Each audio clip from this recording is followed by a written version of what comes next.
Chapter 2, General Elements of the Universe. Knowledge of the First Principles of Things. Question 17. Is it given to mankind to know the first principle of things? The answer is no, there are things that cannot be understood by man in this world. Question 18. Will man ever be able to penetrate the mystery of things now hidden from him? And the answer, the veil will be raised for him in proportion as he accomplishes his purification. But in order to understand certain things, he would need faculties which he does not yet possess. Question 19. Cannot man, through scientific investigation, penetrate some of the secrets of nature? And the answer is, the faculty of scientific research has been given to him as a means by which he may advance in every direction, but he cannot overstep the limits of his present possibilities. Kardec adds, the farther man advances in the study of the mysteries around him, the greater should be his admiration of the power and wisdom of the Creator. But partly through pride, partly through weakness, his intellect often renders him the sport of illusion.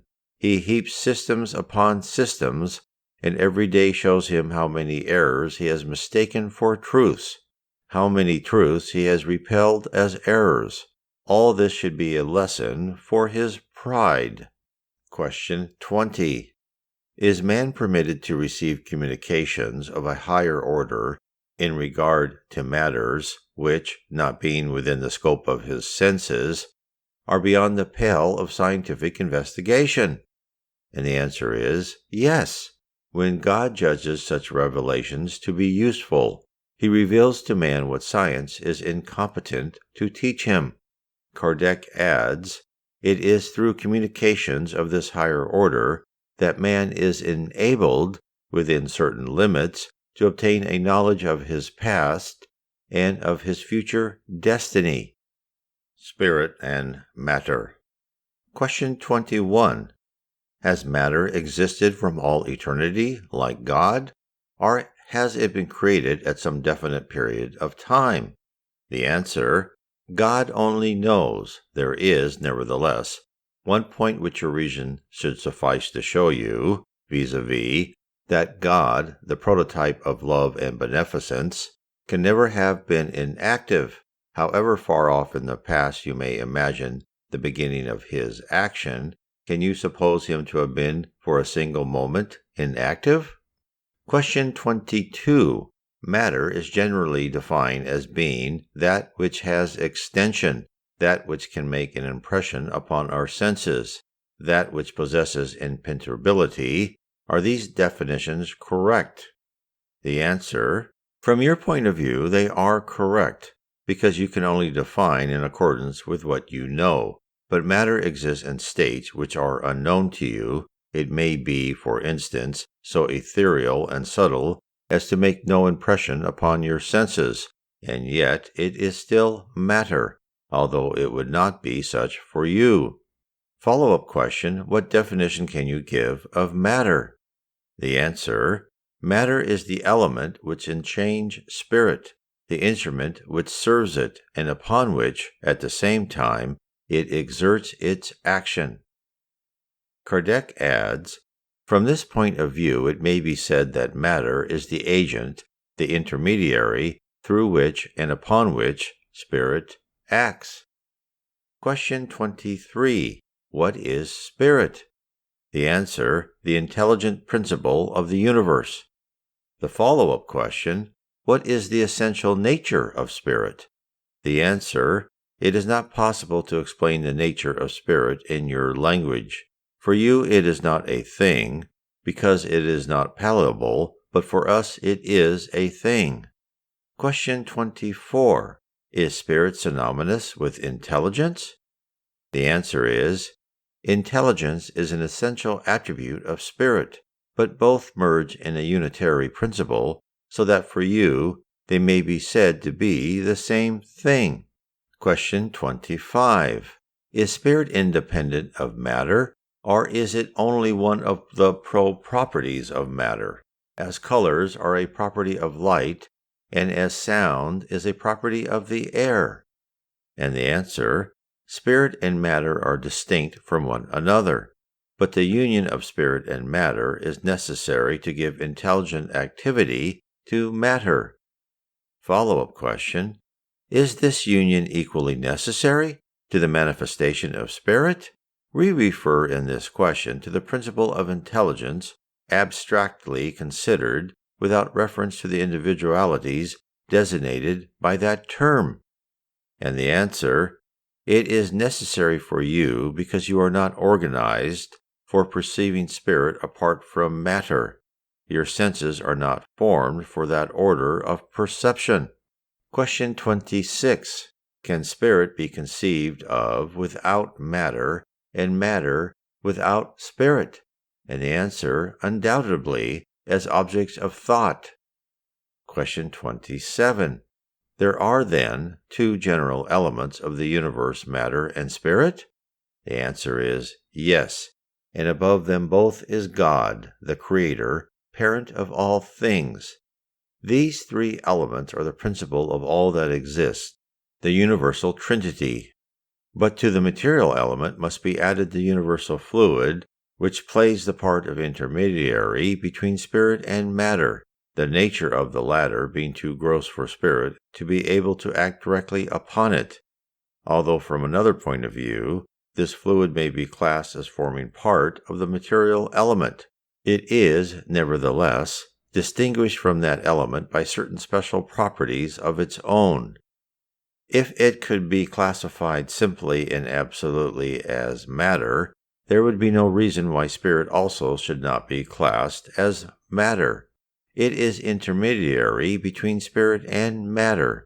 It is fluid, just as matter is matter, and is susceptible of being made, through its innumerable combinations, with matter, under the directing action of spirit, to produce the infinite variety of things, of which you know as yet but a very small portion. This universal, primitive, or elementary fluid, being the agent employed by spirit in acting upon matter, is the principle without which matter would remain forever in a state of division, and would never acquire the properties given to it by the state of ponderability. Follow-up question, is this fluid what we designate by the name of electricity? And the answer, we have said that it is susceptible of innumerable combinations. What you call the electric fluid, the magnetic fluid, etc., are modifications of the universal fluid, which, properly speaking, is only matter of more perfect and more subtle kind, and that may be considered as having an independent existence of its own. Question 28.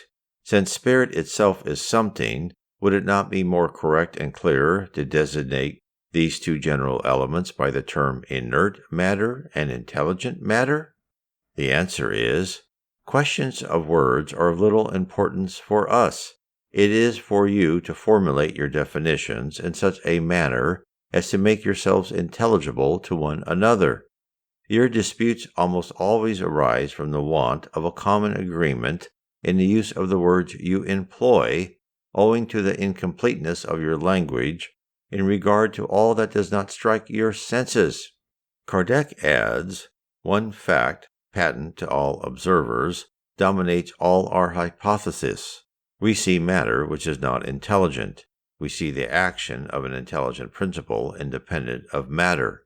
The origin and connection of these two things are unknown to us, whether they have or have not a common source, and points of contact preordained in the nature of things, whether intelligence has an independent existence of its own, or is only a property or in effect, or whether it is, as some assume it to be, an emanation of the divinity, are points about which we know nothing.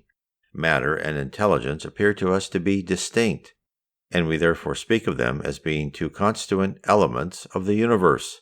We see above these a higher intelligence, which governs all things, and is distinguished from them all by essential attributes peculiar to itself. It is this supreme intelligence that we call God. Properties of matter. Question 29. Is density an essential attribute of matter? The answer: yes, of matter as understood by you, but not of matter considered as the universal fluid. The ethereal and subtle matter which forms this fluid is imponderable for you, and yet it is none the less the principle of your ponderable matter. Kardec added, density is a relative property.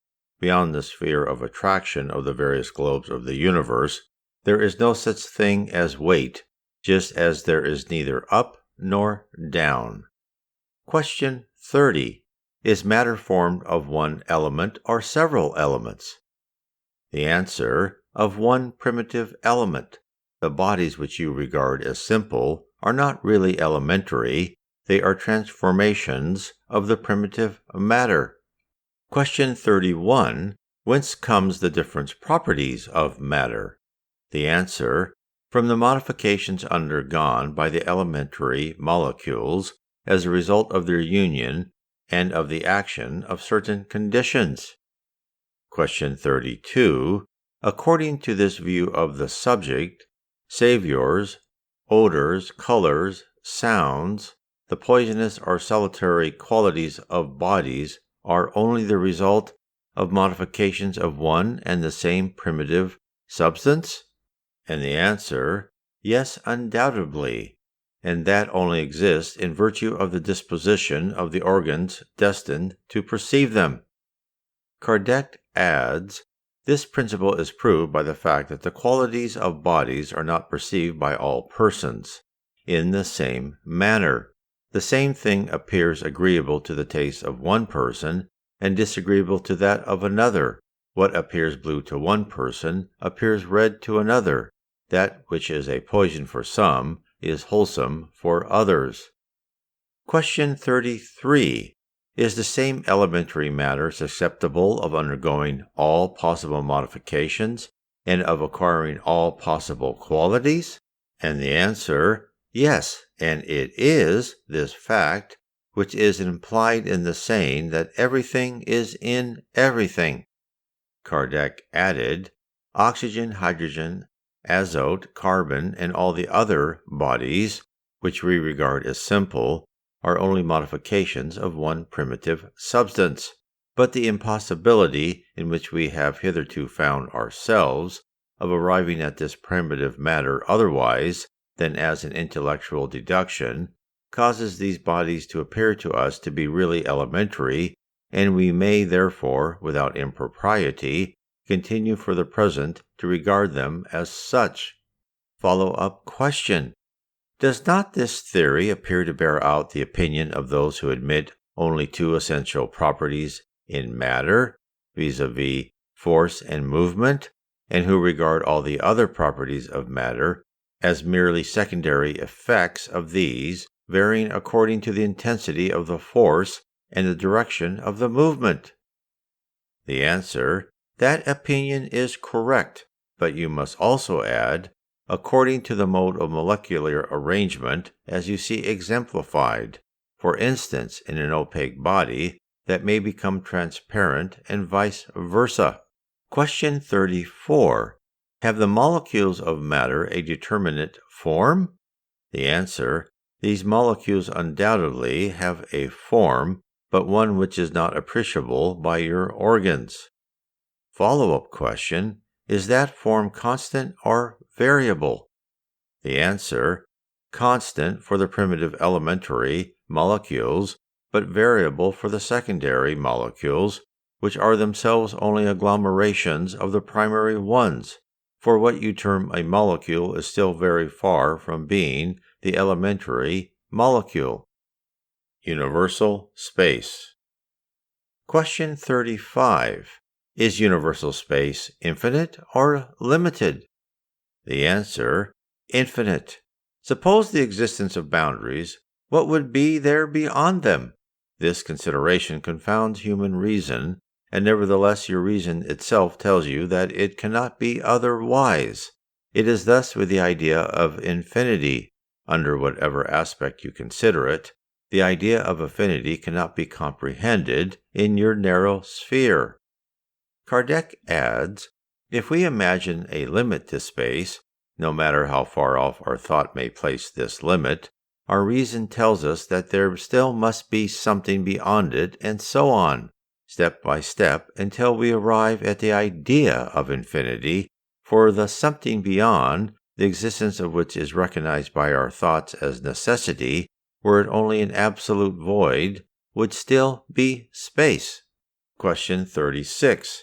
Does an absolute void exist in any part of space?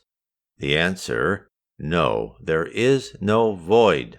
What appears like a void to you is occupied by matter in a state in which it escapes the action of your senses and of your instruments.